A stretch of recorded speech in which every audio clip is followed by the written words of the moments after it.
नमस्कार दोस्तों। एक बुढ़िया डॉक्टर से बोली, मेरे एक दांत में दर्द है, कृपया करके उसे निकाल दीजिए। डॉक्टर, मुंह खोलो। बुढ़िया, लो खोल दिया। डॉक्टर, थोड़ा और खोलो। बुढ़िया ने थोड़ा मुंह और खोल दिया। डॉक्टर, थोड़ा और खोलो। बुढ़िया ने सारा मुंह ऊपर किया। डॉक्टर, थोड़ा और खोलो। बुढ़िया गुस्से में बोली, क्या मुंह में बैठकर ही दांत निकालने का विचार है?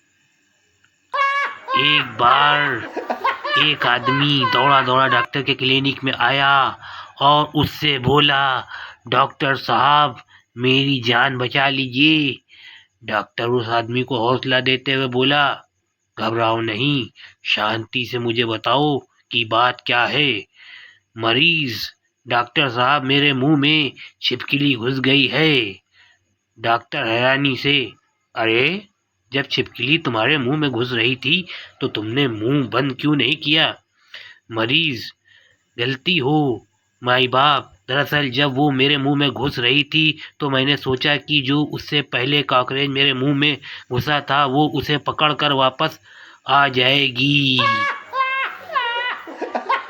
एक आदमी लंगड़ाता हुआ आ रहा था। उसे देखकर दो डॉक्टर आपस में झगड़ने लगते हैं। पहला डॉक्टर, लगता है उसके पैर की हड्डी टूट गई है। दूसरा डॉक्टर, लगता है उसका अंगूठा टूट गया है।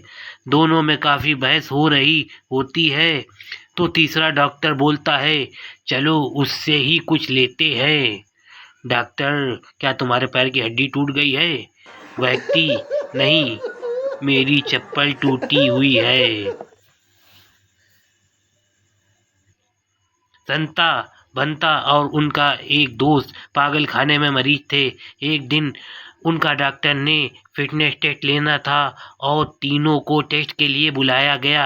अगर वे इस टेस्ट को पास कर लेते तो उन्हें पागल खाने से सदा के लिए स्वस्थ घोषित करके भेज दिया जाना था।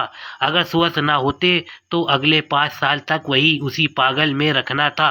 डॉक्टर टेस्ट के लिए उन्हें एक खाली स्विमिंग पूल के पास ले गया और उनके दोस्त को स्विमिंग पूल में कूदने को कहा। उसने स्विमिंग पूल में छलांग मार दी। उसके दोनों बाजू टूट गए। उसके बाद बंता ने छलांग दी और उसकी दोनों टांगें टूट गई। जब संता की बारी आई तो उसने छलांग लगाने से मना कर दिया। डॉक्टर ने कहा, अरे मुबारक हो संता, तुम जा सकते हो, अब तुम आज़ाद हो। पर एक बात बताओ, तुमने स्विमिंग पूल में छलांग क्यों नहीं मारी? संता ने जवाब दिया, डॉक्टर साहब, मुझे तैरना ही नहीं आता। एक डॉक्टर के क्लिनिक के बाहर मरीजों की भीड़ लगी थी।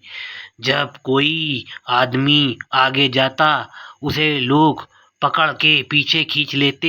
एक आदमी कई बार आगे जाने की कोशिश किया पर उसे भी लोगों ने पीछे खींच लिया।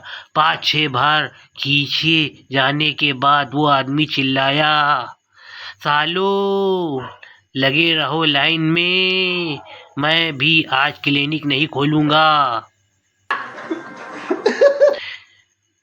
एक आदमी के पास गया और डॉक्टर से कहा, डॉक्टर साहब, मुझे लगता है कि मेरी बीवी को सुनने में कुछ समस्या है। जितना सुनाई दिया जाना चाहिए उतना भी उसे मुश्किल से सुनाई देता है।